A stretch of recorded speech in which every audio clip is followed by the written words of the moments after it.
Time for bed, little one. Gran, can you tell me the story of when I was born? Again? Yes, please. All right, cherub, all right. Then to sleep, okay? Well, your parents dropped their drawers, and 9 months later, there you were. The end. Gran! Where do babies come from? Ask your parents. Not right now. Well, that's the story. Parents, 9 months, well, 8.5 thereabouts, and then you. Good night. No, I want the whole story. To now. The whole story? All 9 years, 4 months, and let's see, 5, 6, 7 days? Please. All right, cherub, all right. But just for you, because you're my favorite. Shh, don't tell anyone, okay? Well, let's get you tucked in.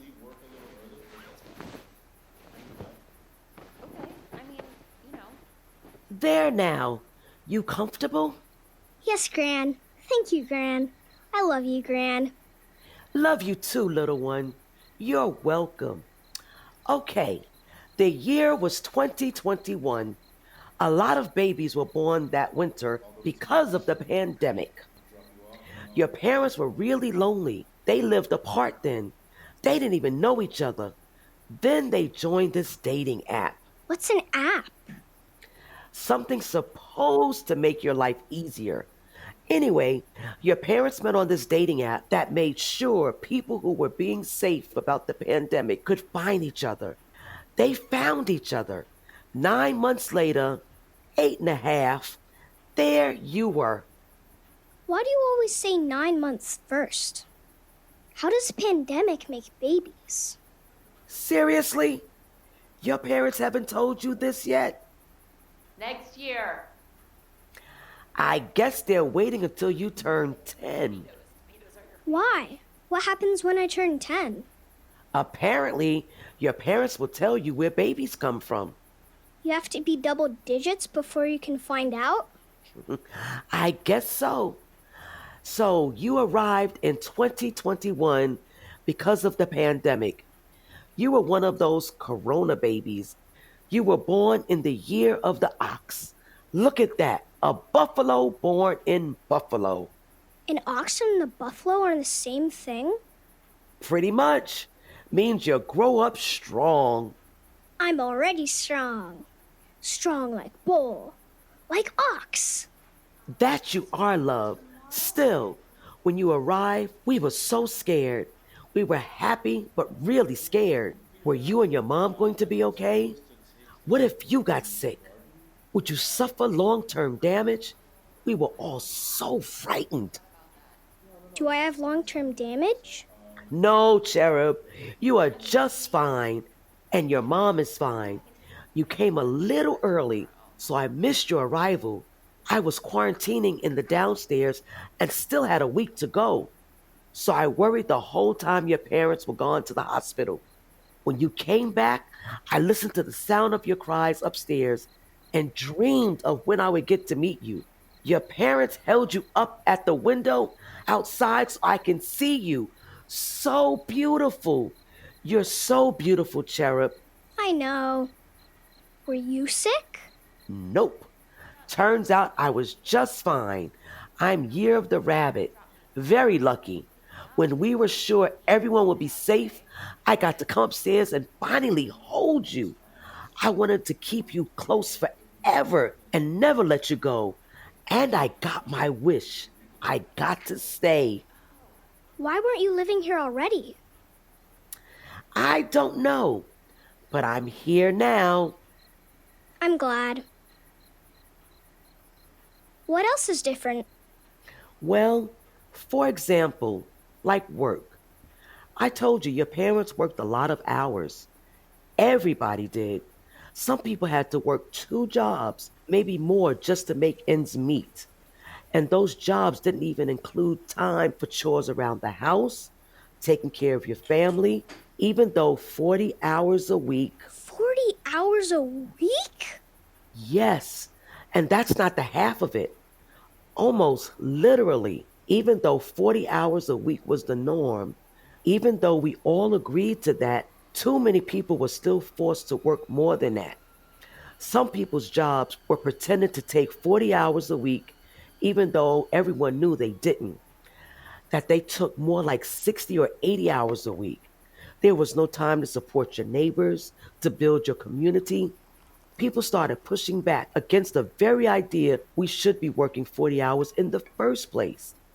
When we won that battle, people chose to spend the time they got back with their families, friends. We chose connection.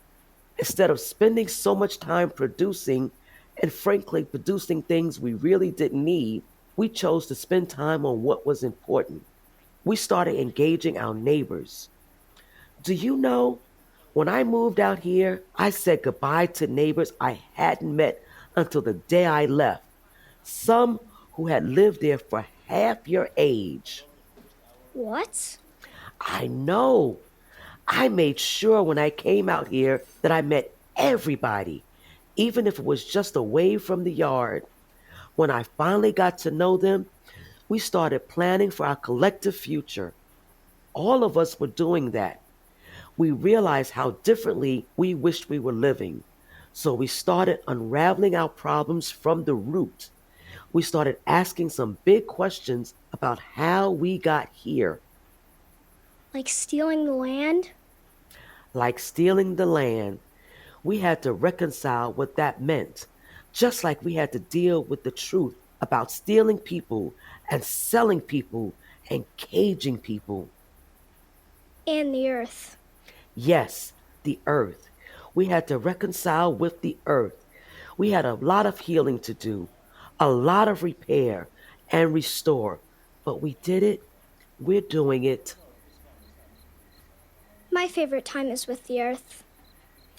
Oh, yeah? What do you like best? All of it. I really like gardening. I like growing the food we eat.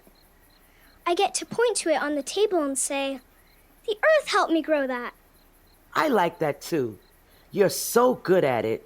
Some, yes, but also our cousins, 'cause they can even grow tomatoes. They are super talented, aren't they? Yes, having gardens all over the place is entirely new. When you were born, it looked nothing like this. Well, how did people get food? Usually, it was shipped from a great distance. There were also what was called farmers markets that look a lot like what we do now, but they weren't regular, maybe one day a week. Food was still oriented around profit and that dig, burn, dump philosophy that you learned about in school. It wasn't like now, where we just share what we each have in abundance. School was different then, too. Much more hands on now, which made a huge difference. I can't wait until you teach me how to do solar panels. I'm gonna combine them. I'm gonna garden with solar panels. Intriguing. I can't wait to hear how you're going to do that. I've got to work on my drawings a bit more, but I'll show you when I'm done. Can't wait. You know, the solar panels are new too. Well, not really the panels, but the way we share them, the energy they generate. It didn't used to be that neighborhoods had their own utilities, but now we get to have that. Relying on our neighbors is now habitual. What's habitual? Does that mean a habit? Yes, as a habit.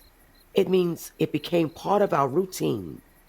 Someone who makes flour shares with someone who makes sugar, and everyone really. Like the cucumbers you grow that are put in the marketplace, or all of those tomatoes, or me knowing solar panels and the neighbors up the street knowing construction. We started pooling around everything to help us struggle less.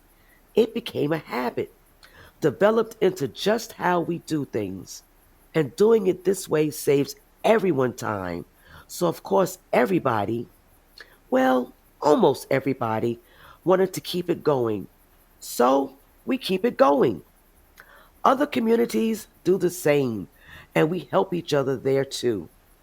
And because we do it this way, I get to spend my time the way I want to. With me? Yes, I get to spend my day with you, then get up the next day and do it all over again. It's so great. You ask so many questions, some questions I never thought of. We get to explore the world together and learn together. What are we going to do tomorrow? I don't know. What do you want to do? Can we walk to Canada? The Peace Bridge? Absolutely. I love that walk. Peace sounds nice. What does it sound like? You tell me, Cherub. What do you hear? I hear crickets, Yes, I hear them. What else? frogs, Hmm, yes.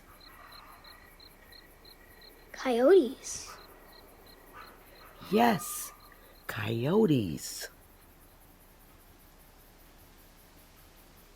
leaves. Leaves rustling in the wind. I don't know if I can take my bike that far tomorrow. I hear them talking in the kitchen. Their voices aren't nice, aren't they? What else? My heartbeat. Can I hear? Yes. Oh, yes. There it is. Strong and steady. Can I hear yours? Of course. Strong and steady.